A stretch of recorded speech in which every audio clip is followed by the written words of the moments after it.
ଶିଖୋଡ଼ିଶା YouTube ଚ୍ୟାନେଲରେ ମୁଁ ସନୋଜ ସାହୁ ସ୍ୱାଗତ କରୁଛି ପୁଣି ଗୋଟେ ନୂଆ ଭିଡ଼ିଓ ସହିତ। ଆଜିର ଭିଡ଼ିଓରେ ମୁଁ ଆପଣମାନଙ୍କୁ କହିବି, ଯଦି ଆପଣଙ୍କର ହାତୀ ଆକ୍ରମଣ ଦ୍ୱାରା କିଛି କ୍ଷୟକ୍ଷତି ହେଇଛି ତେବେ ଅନୁକମ୍ପା ପୋର୍ଟାଲକୁ ଆପଣମାନେ ଯାଆନ୍ତୁ। ଆଉ ସେଇଠି ଅନୁକମ୍ପା ପୋର୍ଟାଲର ଯେଉଁ URLଟା ଏଠି ସ୍କ୍ରୋଲ୍ ହେଉଛି ସେଠି ଆପଣମାନେ କ୍ଲିକ୍ କରିଦେବେ। କ୍ଲିକ୍ କଲା ପରେ ଆପଣମାନଙ୍କୁ ଏଇଭଳି ଗୋଟେ ପେଜ୍ ଆପଣଙ୍କ ଆଗରେ ଶୋ କରିବ। ଏଠି ଆପ୍ଲିକେଣ୍ଟ ଲଗ୍ଇନ୍ ବା ଆପ୍ଲିକେଣ୍ଟ ଆପ୍ଲାଏ ଲଗ୍ଇନ୍ ଉପରେ କ୍ଲିକ୍ କରିଦେବେ। କ୍ଲିକ୍ କଲା ପରେ ଏଠି ଯାହାର ବି କ୍ଷୟକ୍ଷତି ହେଇଛି ତାର ମୋବାଇଲ ନମ୍ବର ଗୋଟେ ପୁଟ୍ କରିବେ। ପୁଟ୍ କଲା ପରେ ଆପଣମାନଙ୍କର ମୋବାଇଲ ନମ୍ବର ଆସିଗଲା, ଆଧାର ନମ୍ବର ପୁଟ୍ କରିଦେବେ, କନଫର୍ମ ଆଧାର ନମ୍ବର ପୁଟ୍ କରିବେ। ଦେନ୍ ଆପ୍ଲିକେଣ୍ଟର ନାମ ଏଜ୍ ପର୍ ଆଧାର ଅନୁସାରେ ଯାହା ବି ନାମ ଅଛି ଆପଣମାନେ ସେଠି ଆଧାରରେ ଯାହା ବି ନାମ ଅଛି ସେଇ ଅନୁସାରେ ଆପଣଙ୍କର ନାମ ଏଠି ପୁଟ୍ କରିଦେବେ। ଦେନ୍ ଆପ୍ଲିକେଣ୍ଟର ଏଜ୍, ଯିଏ ବି ଆପ୍ଲାଏ କରୁଛନ୍ତି, ଭାଗ ଚାଷୀ ହୁଅନ୍ତୁ, ଚାଷୀ ହୁଅନ୍ତୁ, ଯିଏ ବି ଆପ୍ଲାଏ କରୁଛନ୍ତି, ଯିଏ ବି ହିତାଧିକାରୀ ଯାହାର କ୍ଷୟକ୍ଷତି ହେଇଛି ସେ ଆବେଦନ କରିପାରିବେ। ତ ଏଇଠି ଆପଣମାନଙ୍କର ଏଜ୍ ଲେଖିଦେବେ। ଏଜ୍ ଲେଖି ସାରିଲା ପରେ ତାଙ୍କ ବାପାଙ୍କ ନାମ ଲେଖିବେ। ଦେନ୍ ଡିଷ୍ଟ୍ରିକ୍ଟ ଚୁଜ୍ କରିବେ, କେଉଁ ଡିଷ୍ଟ୍ରିକ୍ଟରୁ ଆପଣମାନେ ବିଲଙ୍ଗସ୍ କରୁଛନ୍ତି, ଅର୍ଥାତ୍ କେଉଁ ଡିଷ୍ଟ୍ରିକ୍ଟ ପାଇଁ ଆପଣମାନେ ଆବେଦନ କରୁଛନ୍ତି। ଡିଷ୍ଟ୍ରିକ୍ଟ ସିଲେକ୍ଟ ହେଇସାରିଲା ପରେ ଆପଣମାନେ ବ୍ଲକକୁ ସିଲେକ୍ଟ କରନ୍ତୁ।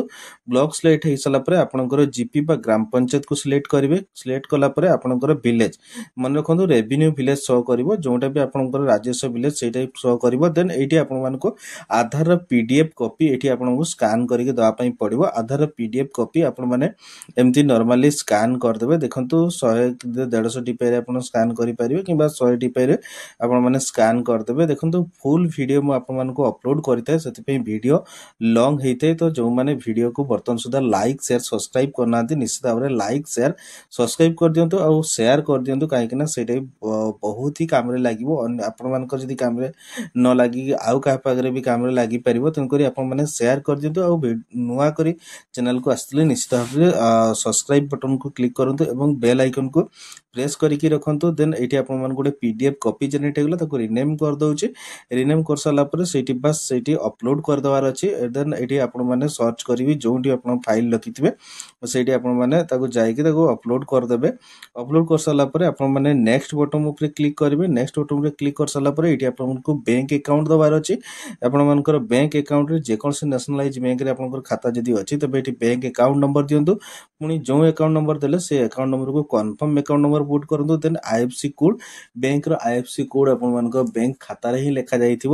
ଯେମିତି ମୁଁ ଏଠି ବ୍ୟାଙ୍କ ଅଫ୍ ବରୋଦାର ଦେଇଛି, ତ ବ୍ୟାଙ୍କ ଅଫ୍ ବରୋଦାର ସେଠି IFSC କୋଡ୍ ଏଠି ପୁଟ୍ କରିଦେଉଛି। IFSC କୋଡ୍ ପୁଟ୍ କରିବା ମାତ୍ରେ ବ୍ୟାଙ୍କର ନେମ୍, ବ୍ୟାଙ୍କ ବ୍ରାଞ୍ଚର ନେମ୍, ଏସବୁ ଜିନିଷ ଅଟୋମେଟିକାଲି ଫିଲ୍ଅପ୍ ହେଇଯିବ। ଦେନ୍ ବ୍ୟାଙ୍କର ଫଟୋକପି ଅର୍ଥାତ୍ ପାସବୁକ୍ର ଫଟୋକପି ଯେଉଁ ସାଇଟ୍ରେ ଆପଣଙ୍କର ଫଟୋ ଲାଗିଥିବ ସେ ଫଟୋକପିକୁ ଆପଣମାନେ ସ୍କାନ୍ କରାଇଦେବେ। ସ୍କାନ୍ ସେଇ 150 DPIରେ ସ୍କାନ୍ କରିକି ପ୍ରଥମେ କୌଣସି ଜାଗାରେ ଗୋଟେ ଫାଇଲ୍ କରିକି ସେଭ୍ କରିନେବେ। ସେଭ୍ କଲା ପରେ ଆପଣମାନେ ସେ ସେଭ୍ ଫାଇଲ୍ଟାକୁ କ'ଣ କରିବେ, ଏଇଠି ଅପଲୋଡ଼ କରିଦେବେ। ଅପଲୋଡ଼ କଲା ପରେ ଆପଣମାନେ ନେକ୍ସଟ ବଟନକୁ କ୍ଲିକ୍ କରିବେ। ଯେକୌଣସି ଯଦି କ୍ଷତି ହେଇଛି, ଆପଣ ଚାଷ ଜମିରେ କ୍ଷତି ହଉ ବା ଆପଣଙ୍କର କୌଣସି ଲୋକଙ୍କୁ ହାତୀ ଆକ୍ରମଣ କରିଥାଉ କିମ୍ବା କୌଣସି ଜଙ୍ଗଲ ଜନ୍ତୁ ଯଦି ଆପଣମାନଙ୍କୁ ଆକ୍ରମଣ କରିଛି, ତେବେ ଏଇ ଅନୁକମ୍ପା ପୋର୍ଟାଲରେ ଆପଣମାନେ ଯାଇକି ଆବେଦନ କରିପାରିବେ। ଦେନ୍ ବହୁତ କିଛି ବେନିଫିଟ୍ ମିଳିପାରିବ, ଆପଣମାନଙ୍କୁ କିଛିଟା ଆର୍ଥିକ ସହାୟତା ମିଳିପାରିବ। ଅନୁକମ୍ପା ପୋର୍ଟାଲରେ ଆବେଦନ କରିବାର କିଛି ଦିନ ପରେ ଆପଣମାନଙ୍କୁ ଇନକ୍ୱାରି ଆସିବେ। ଆପଣଙ୍କର ଫରେଷ୍ଟର କିମ୍ବା ଫରେଷ୍ଟ ଡିପାର୍ଟମେଣ୍ଟର ଯେକୌଣସି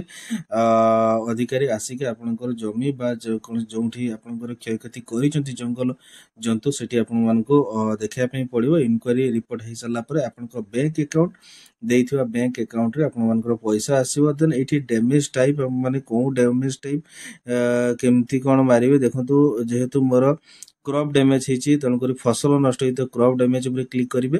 କାହା ଦ୍ୱାରା ହେଇଛି ନା ହାତୀ ଦ୍ୱାରା ହେଇଛି। ଦେନ୍ ଡ୍ୟାମେଜ୍ ଡେଟ୍, ଆପଣମାନେ ଡ୍ୟାମେଜ୍ ଡେଟ୍ ଯେଉଁ ଡେଟ୍ରେ ଡ୍ୟାମେଜ୍ ହେଇଥିଲା ସେ ଡ୍ୟାମେଜ୍ ଡେଟ୍କୁ ଏଠି ପୁଟ୍ କରିବେ। ପୁଟ୍ କଲା ପରେ ଏଠି ଡ୍ୟାମେଜ୍ର ଫଟୋଗ୍ରାଫ ଆପଣମାନେ ତା ଆଗରୁ ଏଠି ଫଟୋ କ୍ୟାପଚର କରିକି ରଖିଥିବେ। ଦେନ୍ ଫଟୋକୁ ଏଠି ଆପଣମାନେ କ'ଣ କରିବେ, ଏମିତି ଜଷ୍ଟ ଯେଉଁଠି ଧରନ୍ତୁ କିଛି ନଷ୍ଟ ହେଇଛି ସେ ଫଟୋଟାକୁ ଆପଣମାନେ ନର୍ମାଲି ଏଇଭଳିଆ ମୋବାଇଲରେ ଫଟୋ ଉଠାଇ ଆଣିଥିବେ। ଦେନ୍ ସେଭ୍ କରିଦେବେ। ଦେନ୍ ନେକ୍ସଟ ସବମିଟ୍ ବଟନ୍ ଉପରେ କ୍ଲିକ୍ କରିଦେବେ। ସବମିଟ୍ ବଟନ୍ କ୍ଲିକ୍ କଲା ପରେ ଆପଣଙ୍କୁ ଗୋଟେ ଏକ୍ନୋଲେଜମେଣ୍ଟ କପି ଆସିବ। ସେ ଏକ୍ନୋଲେଜମେଣ୍ଟ କପିକୁ ଆପଣମାନଙ୍କର ଫରେଷ୍ଟ ଅଫିସର ନେଇକି ସବମିଟ୍ କରିଦେବେ। ଦେନ୍ କିଛି ଦିନ ଭିତରେ ଆପଣଙ୍କୁ ଇନକ୍ୱାରି ଆସିବ। ଏହିଭଳି ଭାବରେ ନୂଆ ନୂଆ ଭିଡ଼ିଓ ଗଭର୍ଣ୍ଣମେଣ୍ଟର ଅପଡେଟ୍ ପାଇବା ପାଇଁ ଚ୍ୟାନେଲକୁ ନିଶ୍ଚିତ ଭାବରେ ଲାଇକ୍ ସେୟାର ସବସ୍କ୍ରାଇବ୍ କରିବା ପାଇଁ କେବେ ଭୁଲିବନି। ରହୁଛି, ନମସ୍କାର, ଜୟ ଶ୍ରୀରାମ।